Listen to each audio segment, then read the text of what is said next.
Hey everybody, this is Brent from OTC. Today we're out in my garage. We're going to talk about something a little bit different than diesels today, and that is lawn equipment. Today we're going to take a look at a few of those, some maintenance items on those, and how to perform that maintenance yourself. You might be paying somebody right now to do it, and I'm here to show you that it's really easy to do.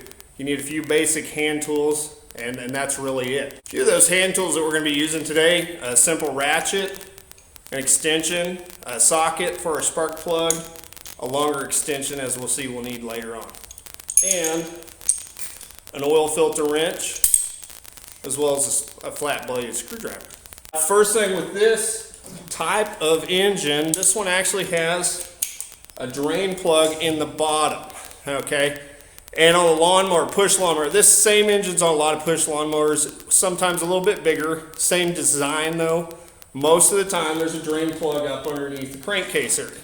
Now, being that this is a pressure washer, we have a little bit of an issue right here, and that is the pumps right there. Still, we can get to the oil drain plug on the bottom there. Now, the drain plug on most of these engines is just a standard 3/8 square plug, and so it's a recessed, female style recessed plug. If you have a 3/8 ratchet and extension, you can do this all day long. Very easy to do. Lawnmower, we flip it on its side, pull that plug and turn it back over onto our drain pan. Nothing fancy here, guys. $2-3 5-gallon bucket. I've cut it down. This thing fits underneath a lot of my equipment. Power washers, lawnmowers, four-wheelers, stuff of that nature. It'll fit under it. So what I'm going to do is go ahead and get this extension put into the plug.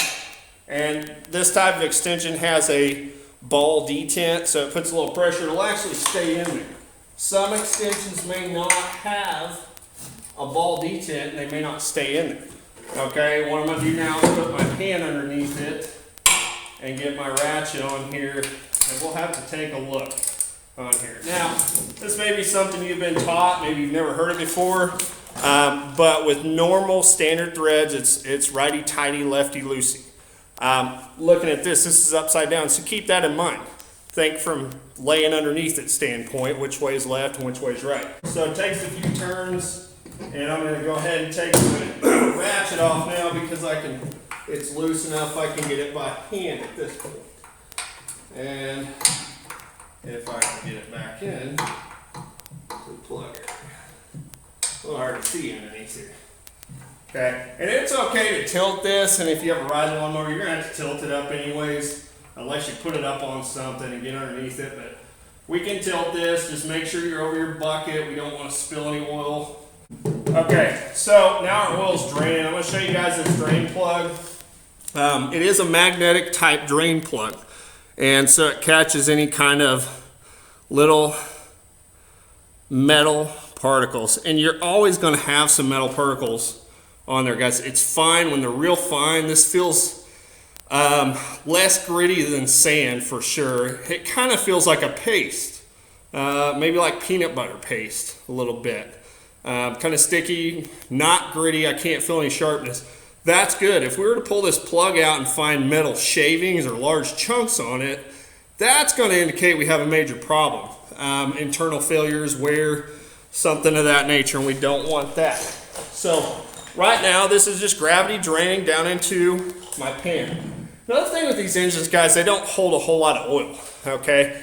You might be used to your car 5, 6, 7 quarts. A lot of these smaller engines, quart or less, okay? And even, we're gonna change the oil on my zero turn a little bit, and it's a 33 horsepower engine. It's a large V-twin engine, almost 1,000 cc engine. It holds a little over 2 quarts, and that's it. So when we're talking about the integrity of this oil, it's very important to change this oil. In fact, most of these small engines, I've seen that blown up, had issues, never got the oil changed. So with a small engine having a small amount of oil in it, we really rely on that oil to cool and lubricate parts. Looks like we're about to the point that we have all our oil drained out. Right now it's just kind of dripping. One kind of tip I will give you guys, I didn't really have time to do it today. It just takes a little longer if you don't, but warm your equipment up first. So run it for a little bit.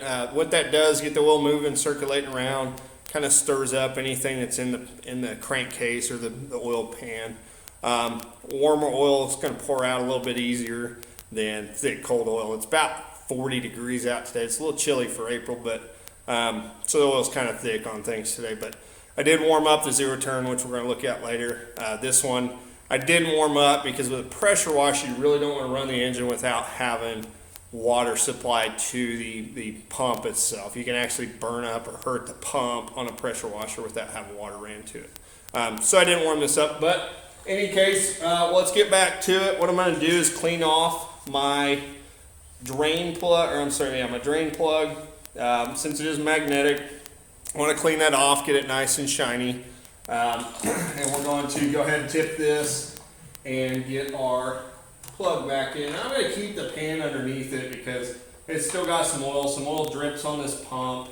Like I said earlier, it's kind of, a little bit in the way these pumps are, but you can still get to the drain plug. We're just going to have a little bit of oil on it, which we'll clean off later with some brake cleaner, some solvent.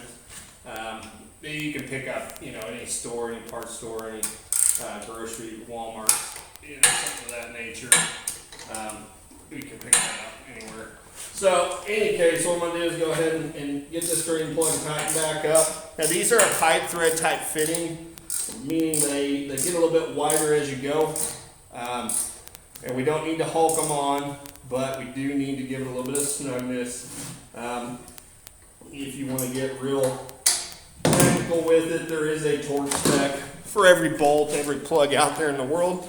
You can look that up. I don't think Briggs & Stratton ever gave a torque spec on this, but they may have. But everything that's threaded has a torque value out there, depending on its grade. So right now, guys, we're at the point. We've drained our old oil out. Now what we're going to look at here is we have a what's called a dipstick. And it's small, and it is a plastic dipstick, so we need to be careful with it. But I'm going to go ahead and clean this off and let you guys take a look at the dipstick and kind of see what's on there. So we have a full line and then a low line down here. And kind of like in my other video, just checking oil on a diesel engine, this one says do not overfill. Okay, we don't want it underfull, we don't want it overfull. An overfull crankcase can aerate the oil and it can actually hurt your engine. So some people think, well, more oil is better. No, it's not. It can cause damage. So we don't want it low, we don't want it high. This is something you need to check every time you use small equipment. Really, you should check oil on more often on a lot of things, cars, trucks, everything of that nature. Being that this has such a small amount of oil in it, it's really critical to have this oil in the right area. Okay. Now, the other side of this plug, this dipstick says thread in to check. Okay. So don't be a dipstick and check it the wrong way, because some people think, oh, I just stick it in here and pull it out and I check my oil level. Once I get oil in here, I'm going to show you why you don't do that. Okay, because it's going to give you a false reading at that point. So we're going to put a little bit of oil in at a time. Yeah, it takes a little more effort. This is real hard, screwing this thing in. Screw it all the way in, unscrew it, and then check your oil level. And it needs to be between those lines. Okay, everybody, now it's time to put our new oil into our engine. I've kind of obscured what kind of oil this is. I'm not sponsored by anyone. I'm not going to promote anyone's products. Use what you want to use on oil. Just make sure it is a good oil and it meets specifications. You can find that on the back of the container. We have an API seal. Tells you the engine oil weight. Also tells you any standards that it does meet at that point. So what we're going to do, I've got a funnel right here. This type of funnel has a screen. It's kind of a coarse screen. It just keeps large chunks out. If you wanted to get a little more picky, you get one of the finer mesh, or I've seen guys put coffee filters in here. But this one's clean enough, and I know I've got new oil, so not a big problem. I'm going to take this jug and just very slowly pour some oil in. And I know about how much oil this engine takes, and it's less than a quart of oil, but I'm going to put a little bit in and let it settle, and then I'm going to show you with our clean dipstick, once it's done draining, how I'm going to check that. And remember, it says to thread the dipstick in on this pipe, okay? So I'm going to run it all the way down, and then I'm going to run it back out. and we're going to look at our dipstick. And as you can kind of see, it's hard to tell with new oil. You can see that shining. I'm to the low line on my dipstick, so I need to put a little more oil in there and recheck again. So I'm going to do that right now. Put my funnel back in. Add a little bit more oil, and that should get us pretty much in the ballpark. Now guys, you might have a question. A lot of people ask me this question. Well, if there's two lines, where do I put my oil? In my last video I talked about that. There's a full line, there's a low line.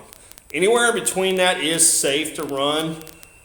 I like to put it to the full line because knowing a lot of engines over usage are gonna, burn a little oil, use a little oil.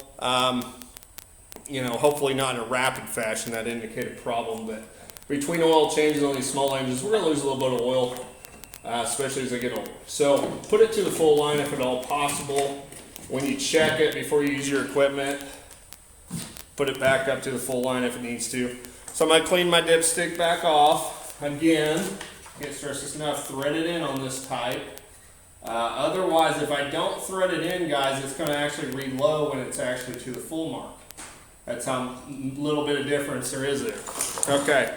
No, I'm not magic, but I've just changed the oil in small engines a lot. We're right to the full line. You can see the shininess. So this engine has enough oil in it. We are ready to use this engine at this point. But you need to check that every time you use the engine. So that takes care of the oil, guys, on small equipment. You're going to have some that do have filters. We're going to look at my zero turn here in a little bit. It does have a full pressure lubrication system. It does have an oil filter. It even has an oil cooler to help keep that oil cool because it is an air-cooled engine as well. A little bit larger though. Some things I want to look at with this while we're here and talking about maintenance. So some other areas that you guys can definitely do yourself, and that is a big one is the air filter. Oil's important, air filters are important. Okay, this is an area that gets overlooked. I'm going to show you on this style. This is a foam style air cleaner, and it's a dry foam air filter. There are some wet foams that we put a little bit of oil on as well. This style's dry. It has a screw. It's a flat blade screwdriver. This whole air cleaner assembly comes off. Okay.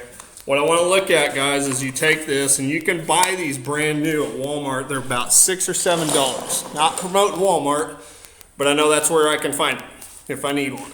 Okay. They are reusable. So we look at this air filter. This is the inlet side with these holes. You can kind of see it's dirty. It used to be yellow. This actually goes over your carburetor, your intake port of your carburetor. And it's also got a seal that sits on the carburetor itself. A little gasket. That is very important. Okay. If we don't have a good seal, then dirt and dust can get past that. And what happens when dirt and dust gets past an air filter is what we call dusting. Okay, dusting of rings, piston rings, and your piston and your cylinder wall. Okay, it's kind of like sandblasting the inside of your engine. It does not take much dirt to do that. Okay, I've seen a lot of equipment. I've worked on equipment that people brought me and said this thing just won't start, or it won't run, or it smokes. And just looking at it, this is missing. Okay, or loose. These things vibrate a lot. They rattle around. That screw might come loose. And unfortunately at that point, usually the engine is dusted. Sometimes we can fix it. Sometimes it's just time to get a new one. But what I'm going to show you is you take this lid apart, and look at that. Looks brand new. No, I didn't pull a magic trick. That's the same filter. Okay, this filter comes out like that. Now you can really see the dirt. This was a new filter I put on right before I power washed my house last summer. So it's relatively new, and the only dirt on it is right there.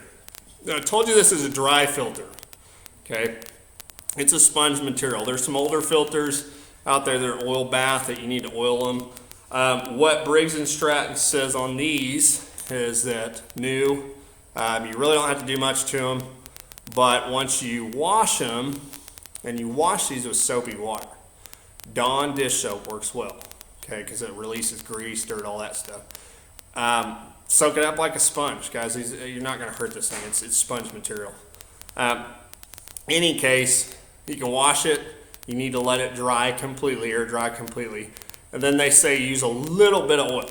Okay, I'm talking put a few drops of engine oil on this and kind of squeeze it, get that oil moved around, and then we can put it back together in our cleaner and put it back on our engine. I'm not going to clean this one today. It doesn't need it. It's barely got any dirt and dust on it. So this is going to go back on the engine itself. We do need to make sure, like I said, our gasket's in place and that we put this on correctly, because it will fit the right way and the wrong way. If you look at the angle of this filter, it matches the angle of the top cover on the engine, and that helps it from moving around and vibrating on its pedestal. So put it on there. Don't need to go overly tight, but snug it down with a screwdriver, and that keeps it from having any issues. All right, now what we're going to look at, guys, is another maintenance item. This needs changed, I would say annually. That's about when I change mine. And this is the spark plug itself. So these engines, one spark plug is a single cylinder, but since they're carbureted, most of them, we can have little differences in our fuel to air mixture. If we're burning a little oil, spark plugs can go bad. So you watch me do that while talking. I have a standard 13/16 for this style spark plug.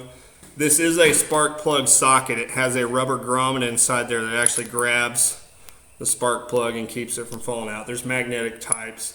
You can use a regular 13/16 socket or whatever size. 5/8 is another common size. It just may not grab it. Okay. In any case, guys, this spark plug's about a year old, and it is, for this engine, the one it calls for is a Champion spark plug. Cheap plug, couple bucks. I'm going to have you take a look at this spark plug. Spark plugs, sometimes they're pre-gapped. And what I mean by gap is this little space between the tip and the electrode. Right there, the ground, and the tip in the center.